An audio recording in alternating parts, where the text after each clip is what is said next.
Hello and welcome back. In this video I'm going to talk about why and how you could change just a tiny fraction of your street photography in a certain way for money-making opportunities on one hand, and also for more intense memories of your past photography adventures. This isn't about earning money with stock photos, workshops or YouTube. It's about making money as a street photographer through something I recently found out myself and which led me to Turin, Italy last week. That's the first reason I haven't made a video for a few weeks. I was quite busy with a thing in Turin. Well, the other thing is that I'm going to be a father. Therefore, there's been a lot to think about, buy and build, and mentally prepare to do street photography with a stroller.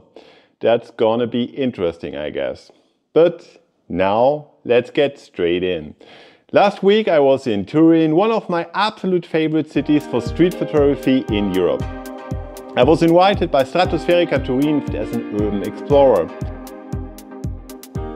The goal was to document Turin from the perspective of a street photographer and share my insights in a presentation in the end. The focus was on city marketing and how a city like Turin can use street photography to attract more visitors. Because, strangely enough, Turin attracts fewer tourists compared to other Italian cities like Venice or Rome. During my keynote, I proposed that cities need first attract younger street photographers who are very active on social media. This in turn could bring in the typically a little bit older hobby photographers, as they often follow the younger ones' recommendations. To clarify, there are young hobby photographers and older photographers very active on social media, but in my experience it's usually the other way around. Or am I wrong? Please tell me. By the way, there's nothing wrong about subscribing to my channel. Thank you a lot. I think you won't regret it. So, by bringing a few photographers to city and flooding social media, websites and offline magazines with their photos, more photographers will likely follow. This creates a circle of attraction. I illustrated this concept in a graphic you see here. I also had the idea of installing several giant, half disco balls around the city, which would serve as photo objects on the outside and exhibition spaces on the inside. Admittedly, it's a bit eccentric. Perhaps too many Aperol Spritz contributed to this idea.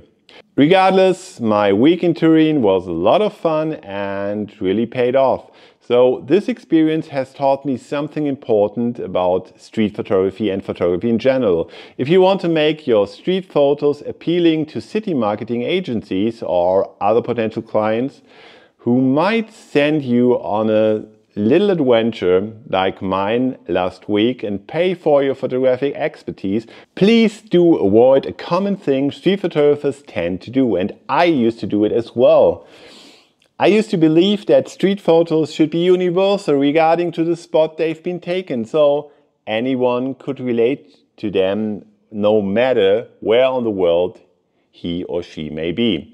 That meant the location of the photos shouldn't be obvious, focusing instead on light and shadow compositions with silhouettes, for example. However, this approach makes your photos unsuitable for marketing the city where you took them. To be clear, don't abandon your style. Shoot what you love. But remember, you may only visit certain places in the world once or twice in your lifetime. If you just make a quarter of your photos identifiable with the local sites or places or spots, first, your memories of these places will be more vivid when you look back at your photos back then.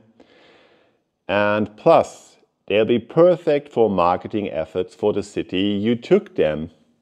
This could potentially pay off either by selling usage rights or through a sponsored trip back to the city you captured so beautifully. Is there anything better than traveling and photographing? I don't think so. For those of you who haven't been to Turin, I highly recommend it. Not only is there something exciting to discover around every corner, but you can eat better than in Paris or Rome and often at more affordable prices. I won't show the brand here, but that's the best chocolate I've eaten in years. On that note, I'm off for a run to work off some pizza and pasta and chocolate. See you in the next video.